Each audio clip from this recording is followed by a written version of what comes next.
C'est une vente aux enchères qui a eu lieu la semaine dernière et qui continue de faire parler. Celle d'un masque Fang du Gabon qui a été adjugé à plus de 4 200 000 € à Montpellier dans le sud de la France.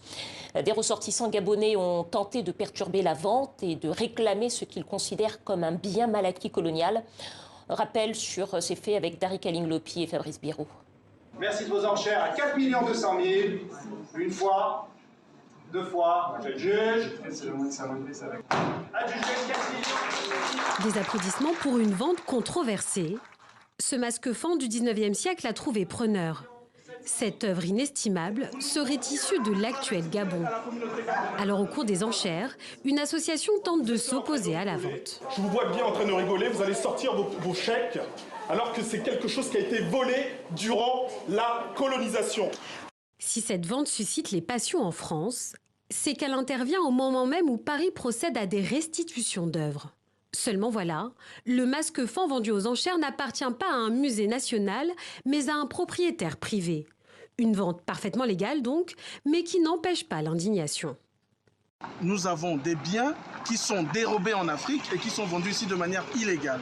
Le gouverneur Fournier, en ce temps-là, en 1917, qui est passé, dit-on, collecter ce bien, mais en principe, le terme idéal, c'est voler, dérober, arracher, piller. Et nous ne pouvons pas accepter que ce bien soit là, ici exposé, alors qu'il a été volé. L'association des Gabonais de Montpellier continue de demander la restitution de cette œuvre. Alors qu'à Libreville, pour l'heure, le pouvoir ne s'est pas prononcé sur cette vente.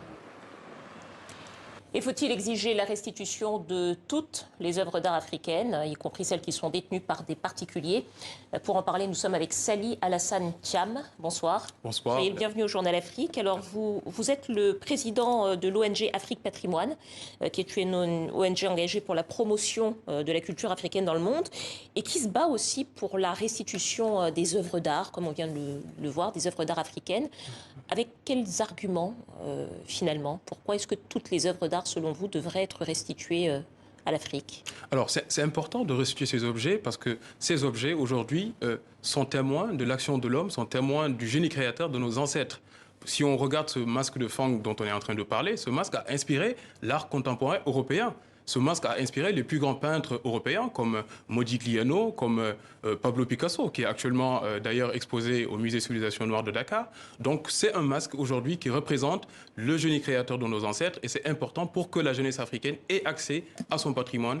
Comme la Convention de Faro de 2005 l'a dit, que la jeunesse européenne devrait avoir accès à son patrimoine, c'est tout autant que la jeunesse africaine doit aussi avoir accès à son patrimoine.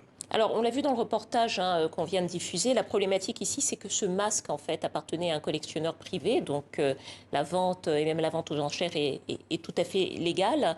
Ça veut dire que juridiquement, c'est un point d'achoppement, s'il faut restituer. Comment est-ce que faut-il faire, selon vous, pour contourner ce point, puisque vous demandez la restitution de ces objets? Alors, pour ce masque en question, les organisateurs de cette vente en question ont affirmé qu'ils ont prévenu au gouvernement gabonais, quelques mois avant, la mise en place de cette vente aux enchères, et qu'ils n'ont pas reçu d'injonction, qui n'ont pas reçu tout ce qui est blocage du gouvernement gabonais, raison pour laquelle la direction des musées de vente en France a octroyé un permis de licence qui est en quelque sorte aujourd'hui l'autorisation de vente de cet objet en question. Alors, cet objet en question fait partie de la collection privée. Mais nous, aujourd'hui, on se bat pour beaucoup plus grand.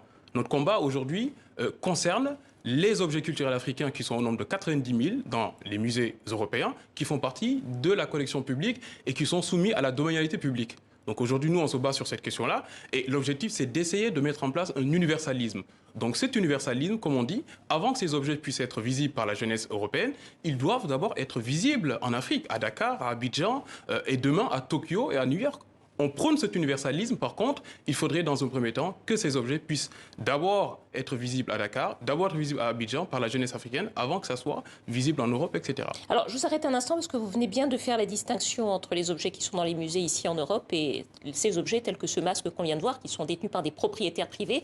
Pour ces objets qui appartiennent à des privés, est-ce qu'ils entrent finalement dans votre champ de réflexion ou est-ce qu'au fond, il faut faire une distinction et les traiter différemment? Il y a d'abord une distinction à faire. par la suite, il faudrait qu'aujourd'hui...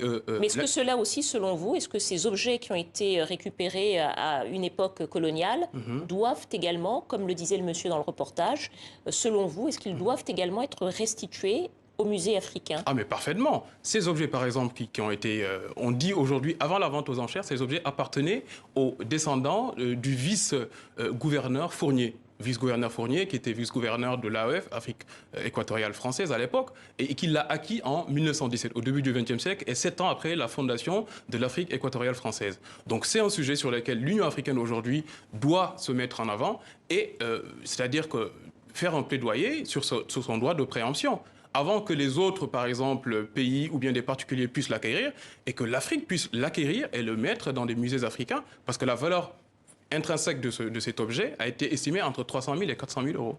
Alors, justement, vous parliez d'un droit de préemption. J'ai envie de vous demander, est-ce que selon vous, les États africains et les organisations internationales s'impliquent suffisamment pour favoriser ces restitutions et finalement, quels seraient les...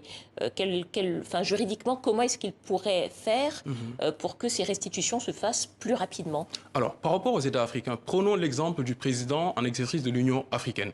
Son Excellence, Monsieur le Président Macky Sall, a fait 2 plaidoyers internationaux. D'abord à Addis Abeba en début février lors de sa prise de fonction, et ensuite à Bruxelles dernièrement en disant que l'Afrique que nous voulons est l'Afrique qui doit recouvrer l'intégralité de son patrimoine culturel. Et ça, c'est un point très important, d'avoir des leaders de sa trempe qui puissent porter ce combat. Alors, comment faire? Il faut un droit de préemption, il faut que ces ventes deviennent illégales. Il faut aller un peu plus loin que ça. Notre ONG travaille là-dessus et a proposé des solutions organisationnelles aux États, d'abord aux États européens, parce que j'en ai discuté l'automne dernier avec le président Emmanuel Macron, qui va donner son engagement, sa parole, d'être le défenseur et le porte-parole d'un forum du patrimoine africain. Alors, c'est quoi ce forum du patrimoine africain? Alors, quelle solution juridique? Pardonnez-moi, il nous reste peu de temps. La solution juridique aujourd'hui, c'est qu'on puisse instrumentaliser tous les ateliers de réflexion juridique qui ont déjà été mis en place par les ONG comme les nôtres, et de mettre en place un commun accord africain. Un commun accord qui permettra d'engager et les États européens et les États africains sur une convention du patrimoine africain, par exemple, qu'on a proposée